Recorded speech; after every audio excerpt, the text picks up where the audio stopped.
Hey everybody out there, Chris and Mike here, and welcome back to another Dark Avenger Comic Book review. In this video we will be reviewing the books that came out of DC Comics on the week of April 23rd, 2014. Next week is the last week of April, and lots of annuals. It's going to be a very short week next week because it's the 5th week of the month, but we're going to be bombarded throughout the week of June with books.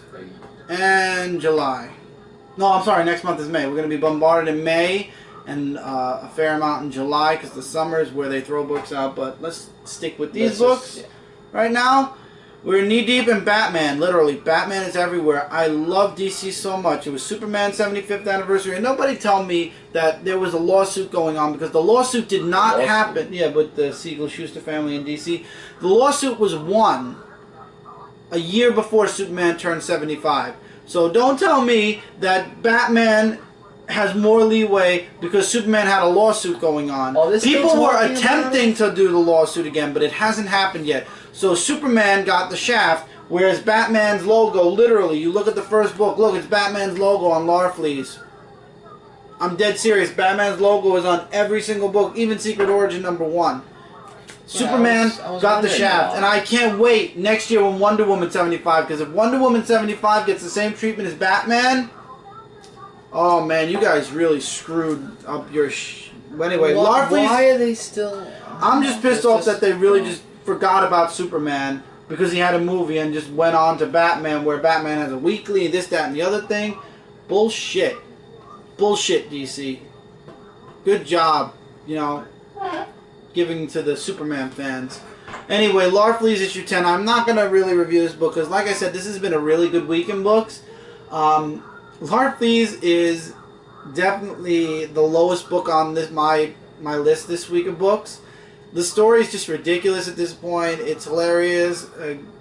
Gnort's in it. I mean, it's up to you guys, but the series is ending. I know a few people are enjoying Larfleeze for what it is, and I'm enjoying it sort of for what it is, but it's, like I said, the lowest book on my list. Every time I see it, I'm like, is this the last issue? I'll show some artwork, but it's like every time I see it, I keep thinking, is this the last issue yet? Because I really want to just finish.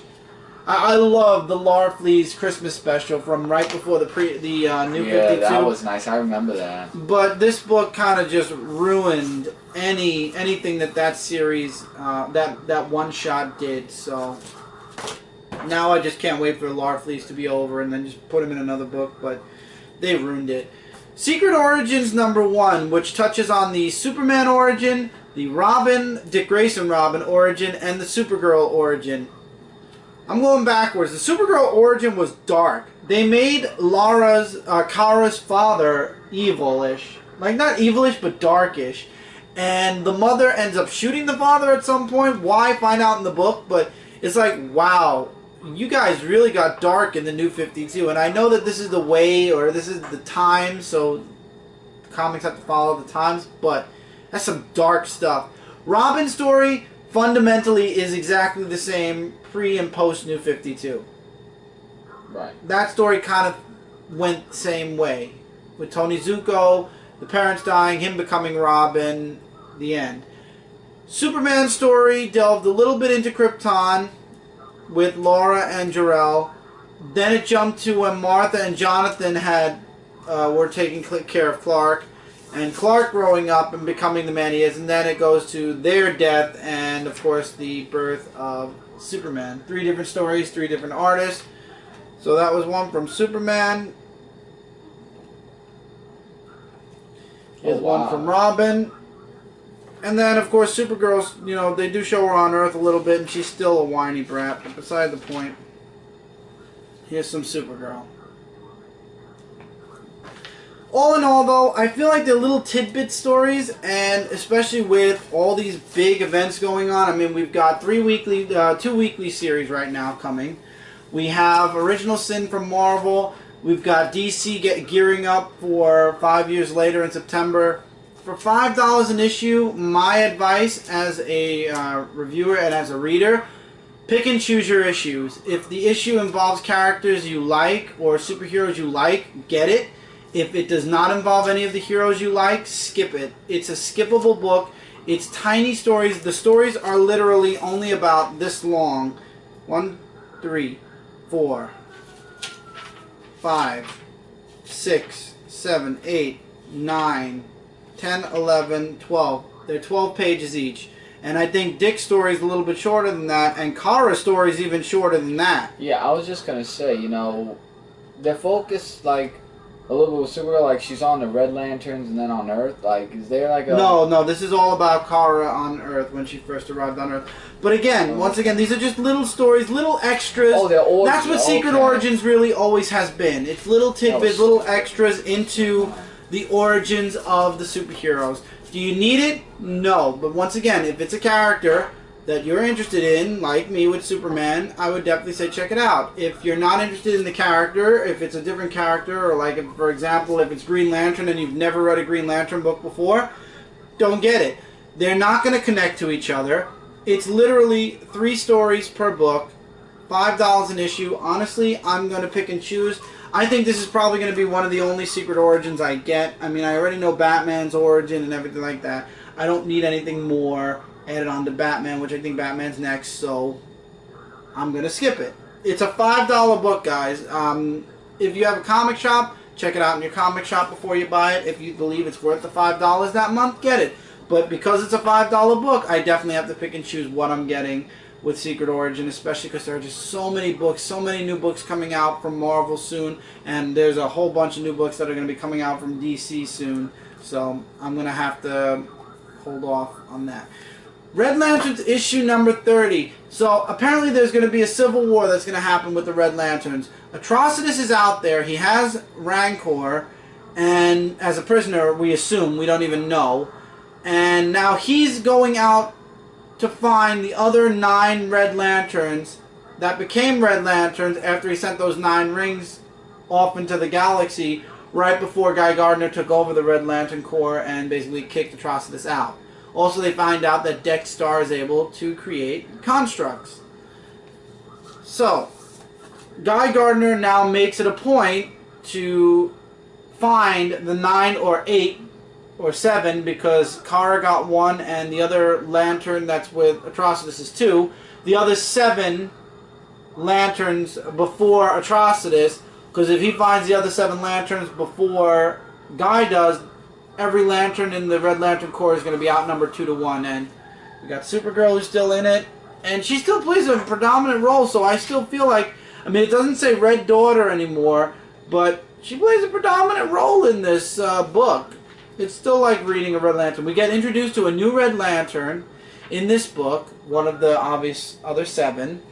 And Guy Gardner finds out about it, and I'm not going to tell you about the Red Lantern, you got to read the book. And Guy Gardner is off to recruit or cure, you know, throw her into the blood ocean so she clears her mind.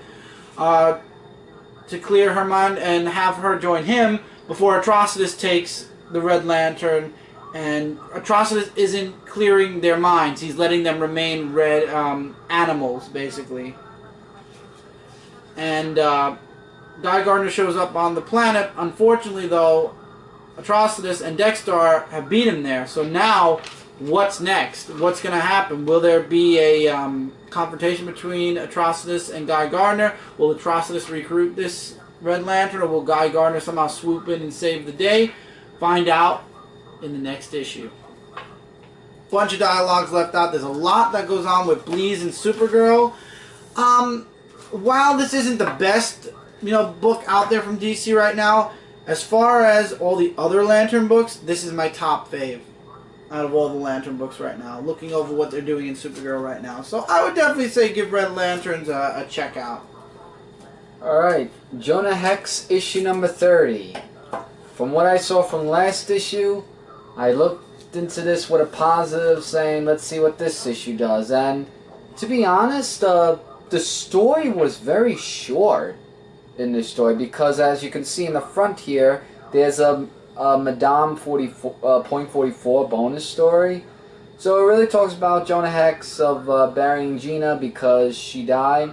And he goes into town where he meets up with this new woman right here, who claims that he's not the real, you know, Jonah Hex, because his face was you know, this and that. He's like saying you're lying, and he's trying to tell, you know, I'm still Jonah Hex, remember this, this, and that.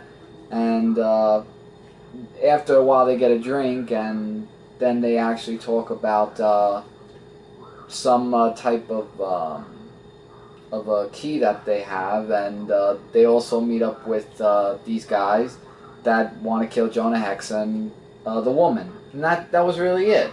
So then we get to the Madame .44 story, and the artwork was a little bit okay, but there was just lots and lots of dialogue. Like, it was just really all about something about, like, I tried to read this, like, I look over a couple of times.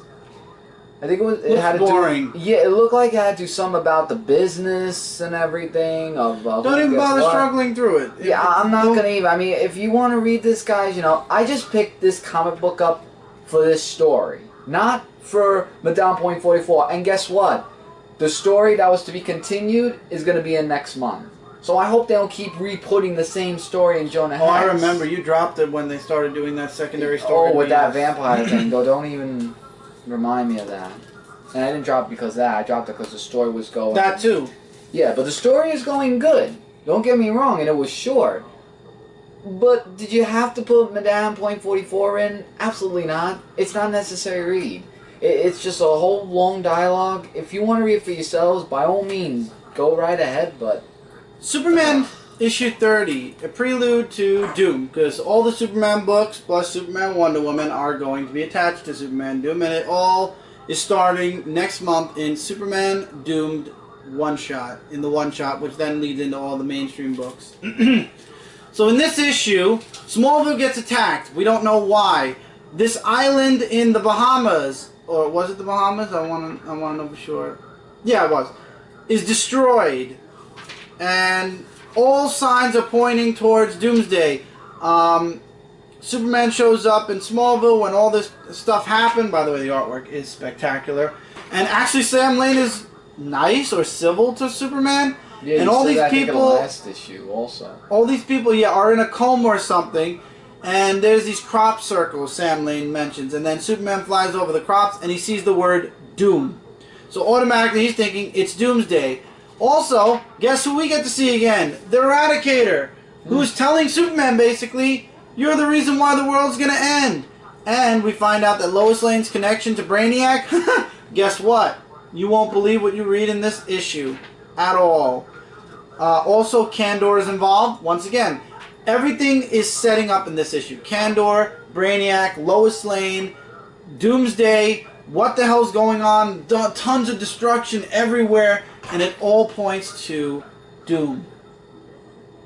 So, whereas I was very reluctant with this miniseries, with this story arc, I'm actually intrigued now. However, I know it's going into July, possibly August, and that's about 5 months down the road. That's almost a half a year's worth of this story. Well, we're in May, June, July, August. It's almost 4 months long if it goes into August. So we'll see how that goes, but hopefully the story will be able to contain itself that long. Alright, we continue on with Justice League Dark, issue number 30. In this comic book, now the House of Mystery belongs to Zatanna. And it just talks about how John Constantine's making himself like all miserable with drinking and everything. And, you know, he meets up with Deadman, and Deadman tries to talk to him about saying, you know, after this blight thing that happened, you know, you're a pathetic mess and everything, and, you know, he's trying to help him, but, you know, everything in Blight's affected people very, like, with this whole trauma, what happened with that whole, containment thing, you know, and that explains more in the story. Then we get Zatanna, who talks to Nightmare Nurse, who I guess is going to be joining them, and, I wanted to show some artwork here, which is really, spectacular. Here's the thing that actually got me a little bit concerned. There are two people who are leaving the Justice League Dark team. Frankenstein and Black Orchid. First of all, Black Orchid wants to leave because of, you know, before she became part of the Argus, she's been wrapped up in an enigma of some type. Frankenstein, he just wants to, you know, be just by himself or something like that. And Boston's like saying, you know, I understand when we went through all this blight with the trauma and everything, you know, that he went through it as well. Then John Constantine comes back to, you know, talk to Zatanna, where he fights off with Black Orchid and Frankenstein, and Deadman as well. So he goes to Zatanna saying, you know, I'm sorry about all this that happened, you know, it wasn't... I understand, you know, after that whole thing of when the demon sacrificed and everything, he would have done the same and everything else. So he makes his last departure goodbye. And here's what Zatanna does that actually shocks somebody. She summons a swamp thing, which he actually thought that would be Constantine's style of doing that. And something happens to Nightmare Nurse, and she turns into someone else. If you want to know who that someone else is, definitely read the book. Because I asked my brother if he ever heard of that character, and he said no. So I never did. I read Superman most of the time with DC. So now with John Constantine, Black Orchid, and Frankenstein gone, let's just hope that doesn't go down the hill, because I really enjoy the series. The Flash issue number 30. This is the Flash coping with the after effects of Forever Evil, which hasn't ended yet because DC delayed the last issue plus several other books until the end of May. However, all the other books are moving forward completely fine. So this is Barry, dealing with the after effects of Forever Evil. I mean, the world, the Earth, the Central City is basically still in ruins. Everybody in the department has to go on to this psychological this therapy to see if they're fit to still work.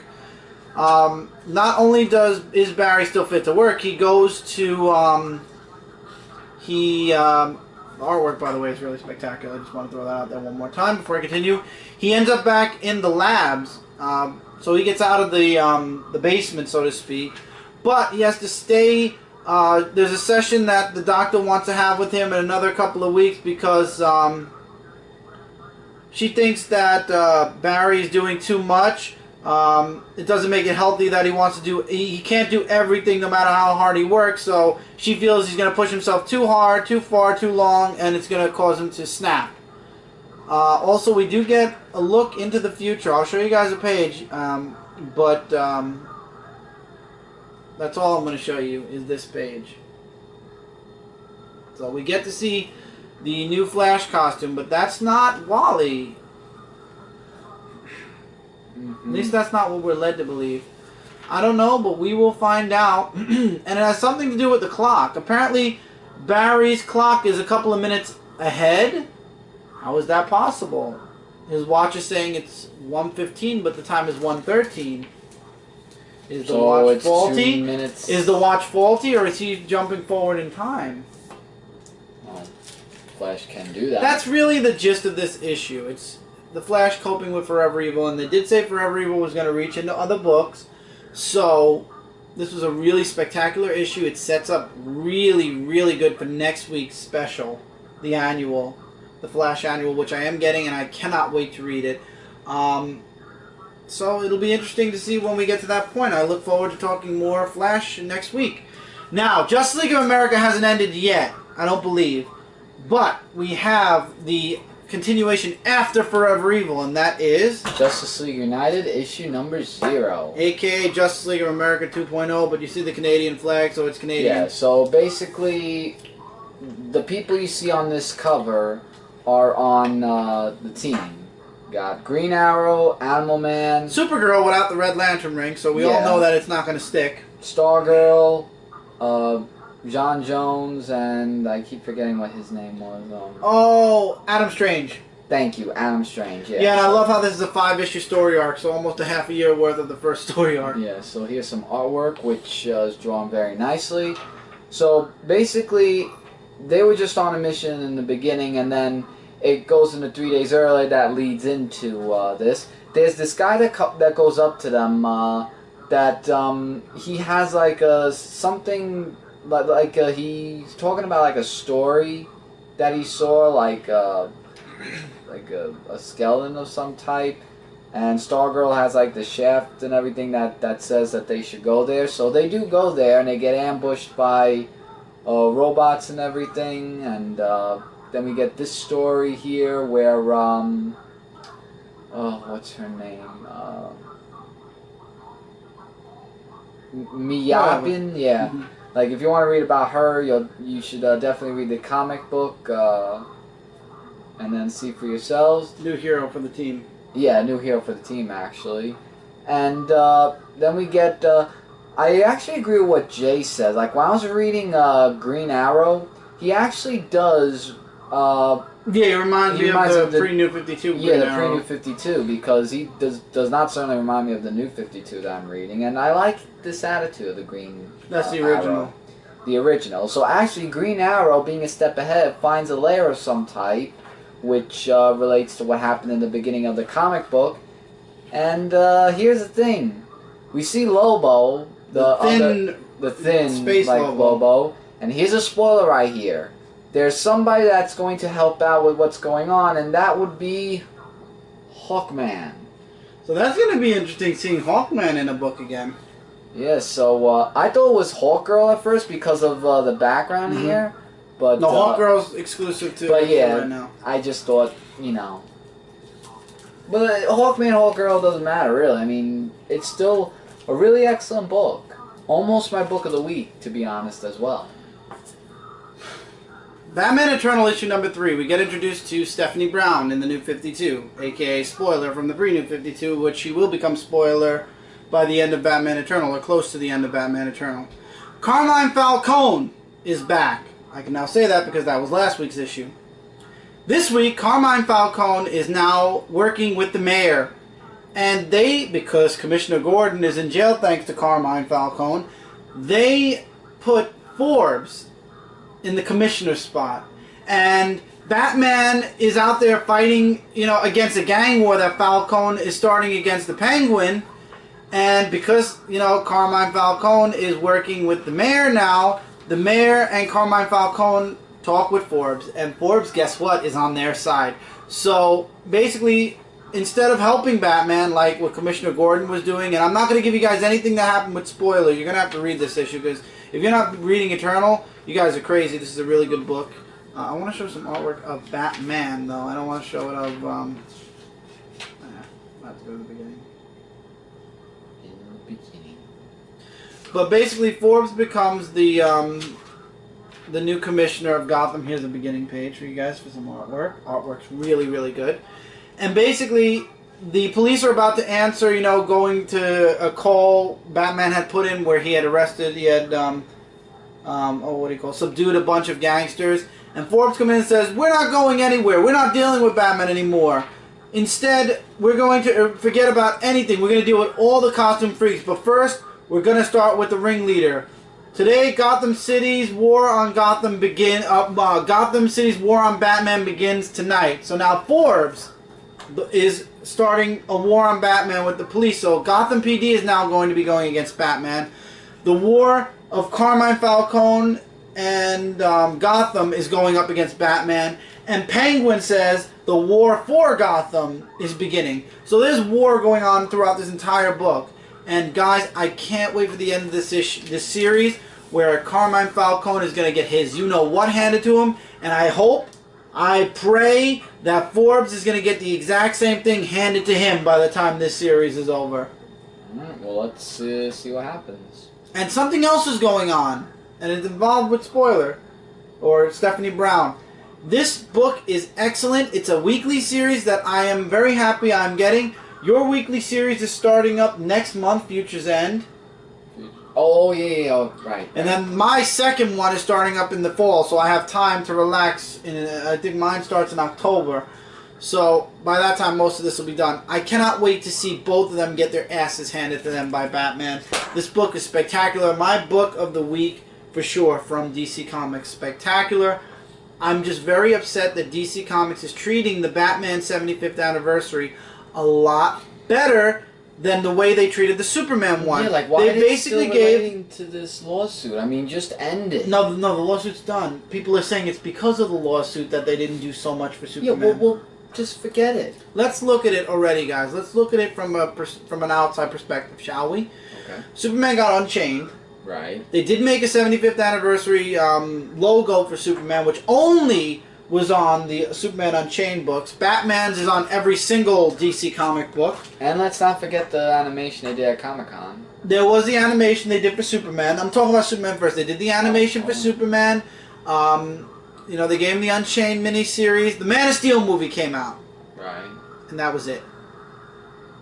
And Superman Wonder Woman started, but that wasn't part of the celebration. Yeah, that was going to happen anyway. Something else. We are only 4 months in, almost 5 months into 2014.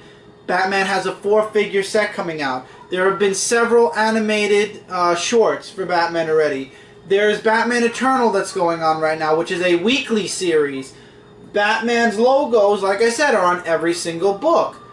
Everything is Batman right now. With 0 Year as well. Well, 0 Year doesn't matter. That started last year. Everything is Batman. Batman, Batman, Batman. They're giving us so much. There's statues they're making, figure sets they're making. They're making a figure set of the Adam West also. One of Batman, one of Robin. Well, that's Adam West. But they're doing so much for Batman. Superman just flew by and is like, oh, it's a 75th, yay, logo here, there, a little movie there, and that's it. Now, I know Batman's not getting a movie this year. He has 2 animated movies. We've got Son of Batman that's coming out next week, and we've got Batman Assault on Arkham that's coming out in the fall. Superman didn't get any animated movies. The last 2 animated movies we got was Justice League and Flashpoint. I just feel like the Superman fans kind of got the big FU. And Batman fans are reveling in... Now, I'm not complaining. I'm loving this, but I'm a Superman fan #1 first. And I feel like my character, the one that I grew up reading and got me into comic books, got the shaft for Batman, who's getting like 1,000,001 different things. That is He's a king and Superman's down low. And don't tell me Superman doomed nothing. I don't want to hear that. Superman got nothing last year, and Batman's getting everything, and we're only 5 months in almost. Anyway, guys, that's it for this review. Don't forget to check out Comic Related, as well as ComicFrontline.com. Together, we are your #1 source for comic-related news, reviews, and a whole bunch more. Feel free to leave comments below, guys, and I will be answering your comments on this Friday's weekly comic book haul. Yep. Also, don't forget, there's the podcast. Episode 2 is out now, as well as the morning stream, which me and Brent did on Saturday morning, as well as the first monthly recap, which is the Turtles. The indie review's up. Lots of stuff on this channel already, and there's lots of stuff to come from us both on Comic Frontline, comic and otherwise related. So until next time, everybody, take care, keep reading, keep collecting, and we will see you guys really soon in the next review. Later, everybody. Later, guys.